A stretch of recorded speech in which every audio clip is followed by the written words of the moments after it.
La entrevista a la carta, en diálogo directo con los protagonistas de los hechos. Nos acompaña a esta hora Marisol Andrade, directora del Servicio de Rentas Internas. Doctora, ¿cómo está? Muy buenas tardes, gracias por acompañarnos.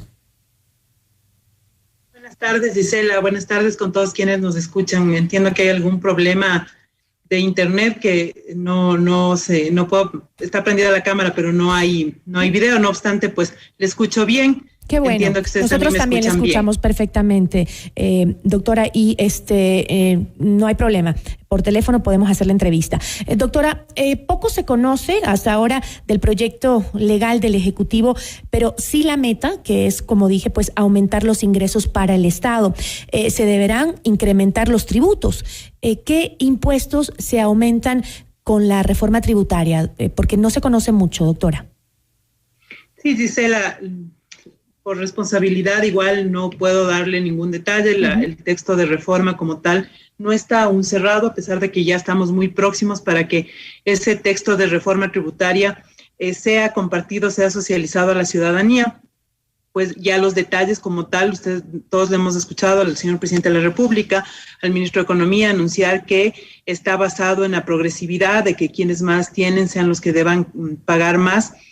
Todos sabemos también pues que estamos en un escenario post-pandemia en donde justamente esta pandemia ha dejado grandes secuelas, por supuesto, en la salud, en la vida de las personas. Hemos perdido seres humanos, pero también ha tenido una afectación en la economía y con ello pues se busca que se optimice el gasto tributario, que exista en todo momento dentro de estos escenarios de reforma, la progresividad, y con ello pues plantear ciertos cambios necesarios. Hay que tomar en cuenta también que en los diferentes escenarios que se han ido discutiendo, pues la participación del Servicio de Rentas Internas compete en el cálculo de los impactos que genera una u otra decisión, sea positivo o sea negativo esa cifra.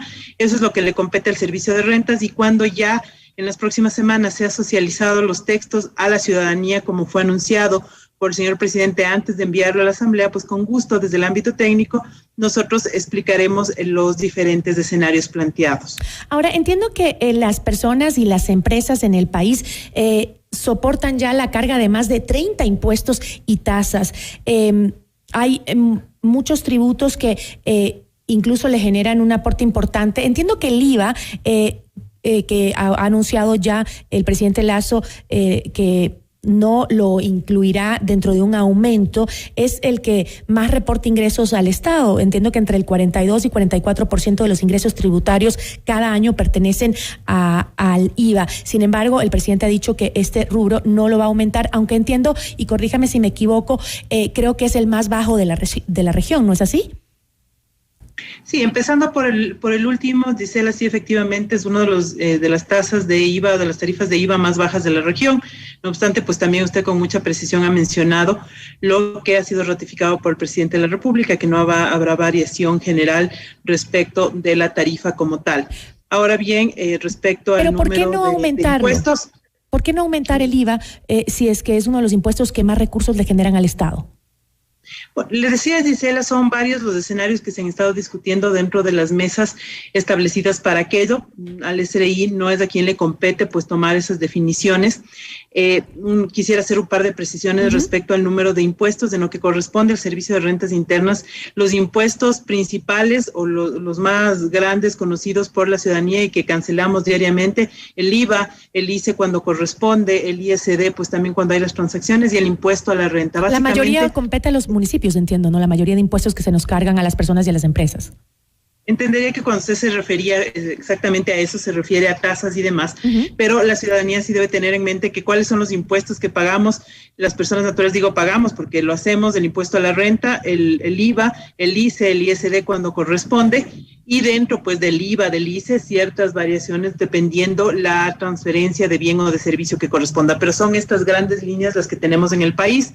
Usted mencionaba y decía el IVA, sí, el IVA junto al impuesto a la renta son los dos impuestos que llevan más del 80% del total de la recaudación existente y justamente es ir propendiendo hacia que se vayan igualando la participación tanto del IVA como de renta, al considerar que el impuesto a la renta pues justamente tiene ese concepto de progresividad y que va directamente relacionado a los ingresos de cada uno de los ciudadanos, sea personas naturales o sea sociedades. Es decir, el impuesto a la renta hoy genera entre el 29 y el 32% de la recaudación anual. Se espera llegar cerca del 40% entonces de recaudación, porque más o menos por ahí va el IVA.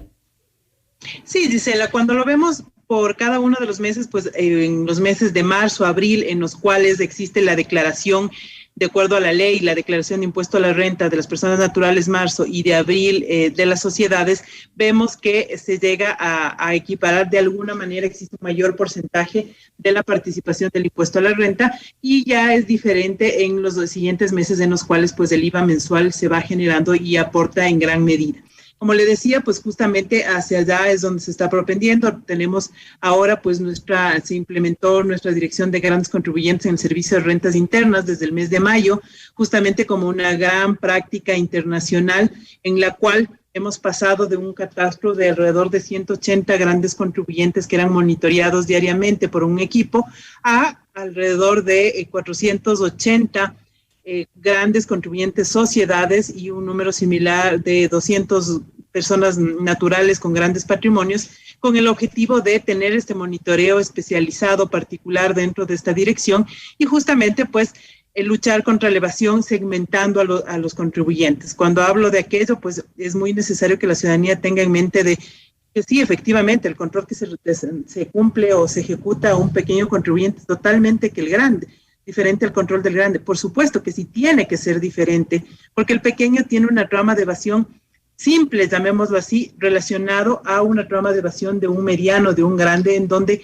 ya la especificidad, la especialización del funcionario que está revisando a ese contribuyente es diferente. Estamos diariamente luchando por tener las mejores herramientas de información a través de Foro Global, el acuerdo con Estados Unidos, y con ello seguir luchando en esta tarea diaria que existe aquí en el Ecuador y en el mundo entero justamente contra la evasión. ¿Y este año, Marisol, cómo está la recaudación?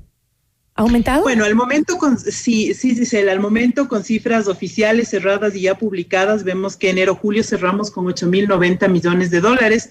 Eso refleja un crecimiento del 12% en comparación a enero-julio 2020. Con cifras preliminares de agosto, pues también puedo informar, si bien no están todavía publicadas, estamos en proceso de conciliación, se superó los 1.000 millones de dólares.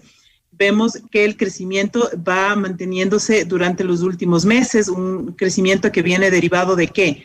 De la reactivación económica, por supuesto, y de las acciones de control y de cobro que desarrolla la administración tributaria. Y cuando vemos el tema de reactivación económica, que para todos es fácil darse cuenta de que efectivamente esta reactivación económica ha sido posible, pues con el cumplimiento de esa meta de los 9 millones de vacunados que fue ofrecido por el presidente Lasso y que ahora está efectivamente cumplido.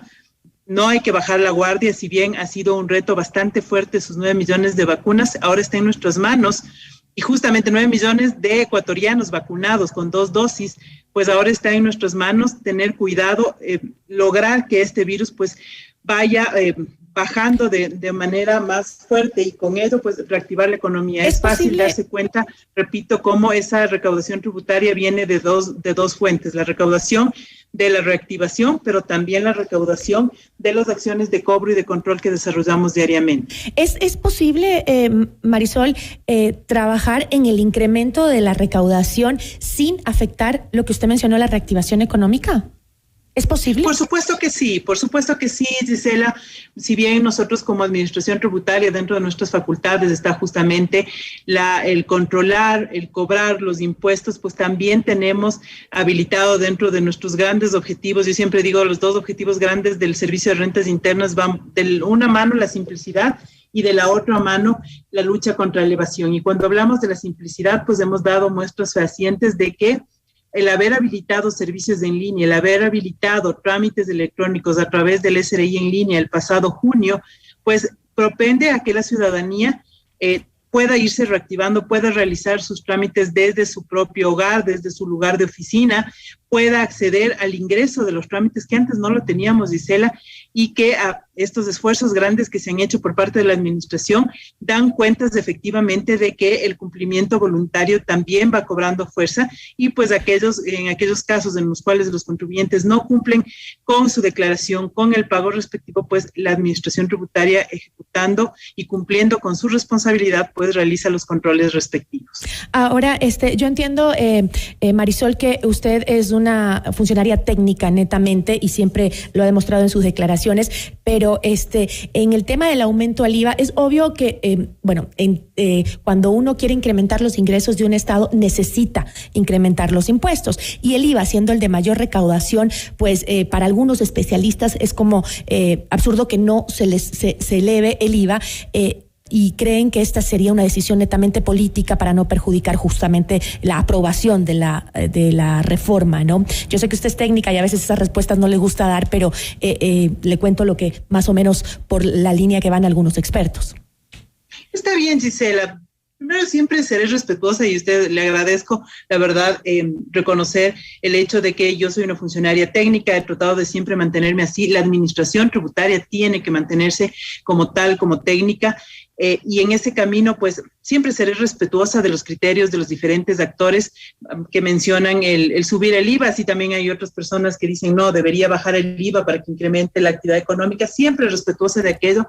Pues también puedo mencionar en este momento que a través de la optimización del gasto tributario también se puede incrementar la recaudación. Y cuando me refiero a la optimización del gasto tributario, me refiero, por ejemplo, a ciertas exenciones, ciertas exoneraciones que actualmente la norma contempla para las personas naturales, para las sociedades, y que lo que lleva algunas exoneraciones. ¿Perdón? ¿Se van a eliminar algunas exoneraciones, cree usted, en la reforma? Pues eso es lo que le manifiesto, Gisela, justamente, si bien no le puedo dar detalles porque no está la definición total y de la reforma tributaria como tal, pues sí le puedo adelantar que dentro de esos escenarios se han venido discutiendo, se han venido impactando ciertas exoneraciones, ciertas exenciones que existen en la norma y que le permitirían al Estado como tal recuperar valores de los cuales con la ejecución de la ley pues no ha podido contar con aquello. Eso es el gasto tributario, esa optimización necesaria también permite pues incrementar la recaudación y vuelvo y repito, también la eficiencia en la administración tributaria. Siempre van a haber espacios de mejora. Jamás alguien puede pensar que la administración tributaria es estática, es completamente dinámica y en ese proceso como tal, pues diariamente, por un lado, la simplicidad, por un lado, generando mayores servicios, mejores trámites, mayores facilidad. Procesos de simplicidad, pues por el otro también, sin lugar a dudas, está el control y el cobro como un ejemplo de la gran responsabilidad que tenemos en la administración tributaria. Con eso me quedo, Marisol. Muchísimas gracias por habernos acompañado. Con mucho gusto, Gisela. Una buena tarde para todos. Igual para usted. Marisol Andrade, directora del Servicio de Rentas Internas.